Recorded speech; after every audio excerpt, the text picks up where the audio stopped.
This amazing calculator hack. Let me show you how to do this on your calculator. You literally punch this out. So we're using this X button up here, 3x minus 2 over 4. You want to put an equal sign in here, and you want to use this red equal. So we're going to go alpha equal. And it doesn't matter how complicated this whole thing is. Any equation, your calculator can solve it in one go.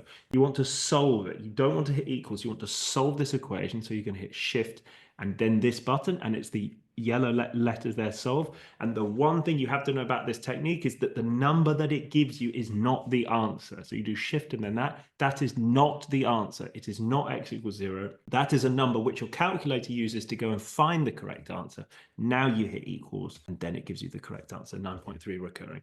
So the answer here is 9.3 recurring, okay? And that is just literally the answer. So x is 9.3 recurring, okay, or 9.33333.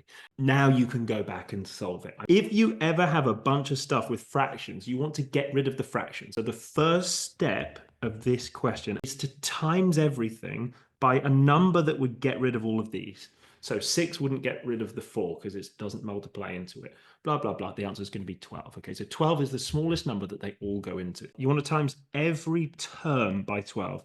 It's quite an advanced technique, but I think when you understand it, it opens up a huge area of like really difficult equations for you. So you times everything by 12 and they cancel. Like if you times this by 12, that cancels and you're left with 3. This cancels and you're left with 4. This cancels and you're left with 2. I know I've done that quickly, but imagine that you had 12 over 3 and you cancelled them both to get 1 and 4. That's exactly what you've done here. I know this is advanced, but I'm just going to show you. You're then timesing this one by 3. So this is then like 3 times this minus 4 times this. I didn't want to show you this actually today because this feels slightly too advanced for this particular webinar. I run a webinar midday on Sundays, again for the premium members, but this is for higher tier grades 7 to 9, where I really go into the harder stuff and really push you to be tackling these kinds of things.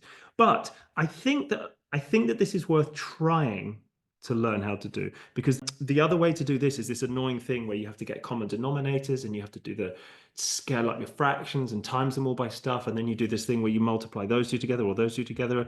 There's so many different ways of doing it that I know people get really confused about, and this particular method, like look at this, most people, well, everyone finds this nicer than this, okay, but most people sort of then would be able to get some marks by expanding these out, like expanding all the brackets, getting the x's together and stuff like that. And then you start to realize how on a really difficult algebra question, 4 marks, the only thing really holding most people back here is the first step.